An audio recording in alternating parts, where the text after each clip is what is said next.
Hello guys, welcome back to my channel. അപ്പോൾ ഇന്നത്തെ എൻ്റെ വീഡിയോ എൻ്റെ ഫ്രണ്ട്, എൻ്റെ റൂംമേറ്റ് എഡു, ഞാൻ ഫസ്റ്റ് എൻ്റെ വീഡിയോയിൽ അവനെ ഞാൻ കാണിച്ചിരുന്നു. അപ്പോൾ അവൻ ഇന്ന് ചൈനയിൽ നമ്മുടെ യൂണിവേഴ്സിറ്റിയിൽ നിന്ന് ഒരു ഇമ്മേർഷൻ പ്രോഗ്രാമിന് വേണ്ടി പോവുകയാണ്. എത്ര ദിവസത്തേക്കാണെന്നല്ലേ? 14 ദിവസത്തേക്കാണ് അവൻ പോകുന്നത്. അപ്പോൾ അവന് വലിയ ചിലവില്ലാതെ ചൈന കാണാൻ പറ്റിയ ഒരു സാഹചര്യമാണ് കിട്ടിയത്. അതായത് നമ്മളൊരു ട്രിപ്പ് പോകുന്ന മൂഡിലാണ് അവൻ പോണത്. അപ്പോൾ വളരെയധികം ഹാപ്പിയാണ് പുള്ളി, അല്ലടാ? അതെ അതെ അതെ, അല്ലെങ്കിൽ ഞാൻ ഹാപ്പി ആക്കുവാനെ. അപ്പോൾ പുള്ളി ഒരു 14 ദിവസത്തേക്ക് ഞാൻ അവനെ പിരിഞ്ഞിരിക്കേണ്ടതാണ് ഗൈസ്. ഞങ്ങൾ 1 വർഷമായിട്ട് എൻ്റെ ഫ്രണ്ടാണ് അവൻ.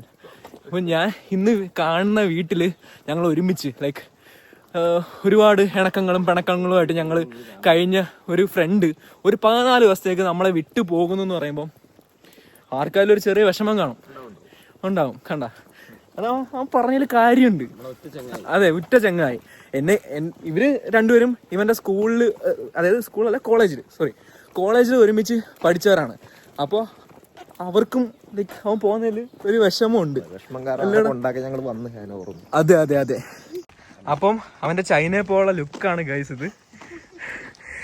ചെക്കൻ ചൈനയിലേക്ക് പോവുകയാണ്. അപ്പൊ ഞങ്ങള് പാട്ടൊക്കെ പാടി ദേ പോവുകയാണ്. എടു എങ്ങോട്ടാ പോണേ? ചൈനയിലേക്ക്. ചെക്കന്റെ മുഖത്ത് ആ സന്തോഷമുണ്ട്. ചിരിച്ചാണ്. മച്ചാനെ ഞാൻ ഇൻവൈറ്റ് ചെയ്തായിരുന്നു. ഞങ്ങൾ അതെ, ഒരുമിച്ചാണ് ഞങ്ങൾ അപ്ലൈ ചെയ്തത്. പക്ഷെ അതെ, നിർഭാഗ്യവശാൽ അവന് നിർഭാഗ്യവശാൽ. അപ്പോൾ ഞങ്ങൾ ഒരുമിച്ച് പോയി പൊളിക്കാന്ന് വിചാരിച്ചിരുന്നു. കാര്യം ഇങ്ങനെ ഒരു ട്രിപ്പ് ഇൻ കേസ് നമ്മൾ ചിലപ്പം ഒരു ടൂറിസ്റ്റ് ആയിട്ട് പോയി കാണേണ്ട ഡെസ്റ്റിനേഷൻ ഒന്നുമില്ല.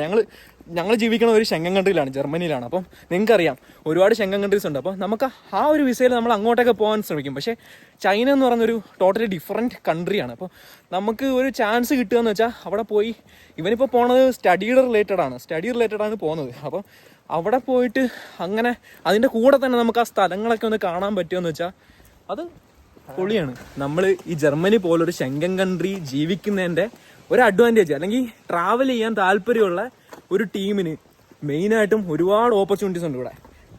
എന്ന് വെച്ചാൽ ഇപ്പോൾ എൻ്റെ ഈ 3 ഫ്രണ്ട്സ് ഇവർ ട്രാവൽ ചെയ്ത കൺട്രികളുടെ ലിസ്റ്റുകൾ ഇപ്പോൾ ഞാൻ പറയാം. എടോ, നീ എവിടേക്കാണ് പോയേക്കാൻ? ആംസ്റ്റർഡാം പോയിട്ടുണ്ട്, നെതർലാൻഡ്സ് പോയിട്ടുണ്ട്. അപ്പോൾ ഇവർ 3 പേരും ഒരുമിച്ചാണ് പോയത്. Italy, Rome. അപ്പോൾ കാണാനുള്ള സ്ഥലങ്ങളെല്ലാം കണ്ടിട്ടാണ് അത്യാവശ്യം കവർ ചെയ്ത് ഇൻസ്റ്റയിൽ പോസ്റ്റൊക്കെ ഇട്ടിരുന്നു. അപ്പോൾ അങ്ങനെ നമുക്ക് ഒരുപാട് ഓപ്പർച്യൂണിറ്റീസ് ഉണ്ട് ഇവിടെ. പിന്നെ ഒരു കാര്യം പറയുകയാണെങ്കിൽ എന്നെ സംബന്ധിച്ച് ഞാൻ പോയത് ഒരേ ഒരു ട്രിപ്പിനാണ് പോയത്. പക്ഷെ അതെൻ്റെ one of the bucket list ആയിരുന്നു. കാര്യം എന്ന് വെച്ചാൽ ഞാൻ പോയത് നമ്മുടെ ഐഫൽ ടവർ കാണാനാണ്, പാരീസിൽ, അങ്ങ് ഫ്രാൻസിൽ.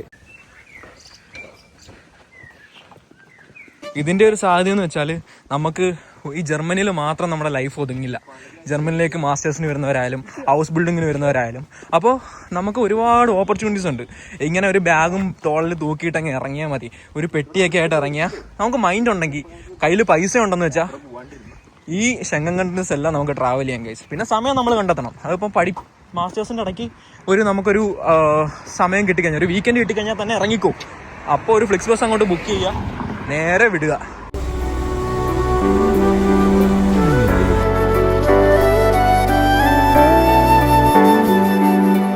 ഇന്നൊരേ മഴയിൽ ഞാൻ അലിയവേ പുതിയതാം അറിവിതാ, മനമിതിൽ പുണ്യമോ സൗഹൃദം.